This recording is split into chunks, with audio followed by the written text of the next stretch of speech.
అంతా అప్పుడు petrol diesel తగ్గుతుంది. ఇప్పుడు హైదరాబాదులో ఆఫీసుకి వెళ్ళే వాళ్ళల్లో 100కి 90 మంది పర్సనల్ వెహికలే వాడతాడు. 100కి 90 మంది. పక్కనే మెట్రో ఉన్న మెట్రో ఆ రోడ్డు మీద దాకా వెళ్ళి నేను నడవాలి, మళ్ళీ పైకి ఎక్కాలి, టైం దాంట్లో 1 గంట వేస్ట్.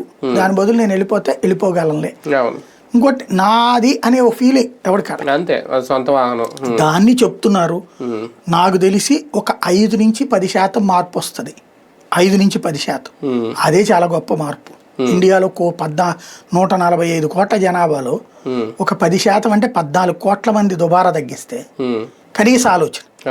మేబీ బీజేపీ సింపథైజర్లు మారినా 10% వేసుకోండి, 14 కోట్ల మంది మారితే 14 కోట్ల మంది నుంచి కొంత దుబారా తగ్గిన చాలు కదా. చంద్రబాబు నాయుడు గారు కూడా ఏదో కీలక నిర్ణయం తీసుకుంటున్నారు. ఇవాళ 4 వెహికల్స్ వచ్చేసారు.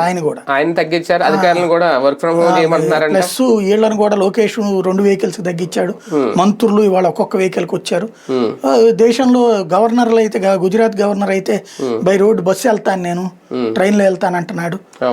తర్వాత విదేశీ టూర్ లాగి. దానికన్నా వీళ్ళందరూ కూడా ఎలక్ట్రిక్ వాహనాలు వాడచ్చు కదా, కాన్వాయిల్లో కూడా అలా తగ్గించుకోవడం. ఎలక్ట్రిక్ వాహనంతో కాన్వాయ్కి పెద్ద ప్రాబ్లం ఏంటంటే కంటిన్యూ జర్నీ వర్కౌట్ కాదు.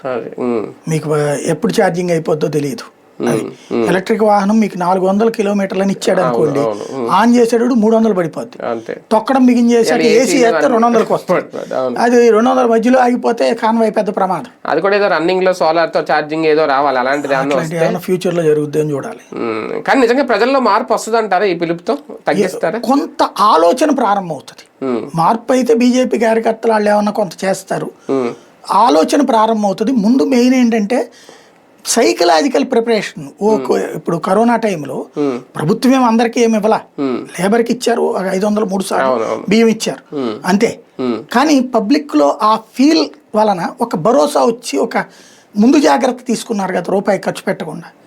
అట్లాగే కొంత ఇప్పుడు దుబారా చేయడం తగ్గిస్తారు. కానీ ఇది ఒక వార్నింగ్ అయితే తీసుకోవాలి ఖచ్చితంగా. రైట్, చూద్దాం. నిజంగా ఇది ఒక బిగ్ అలర్ట్.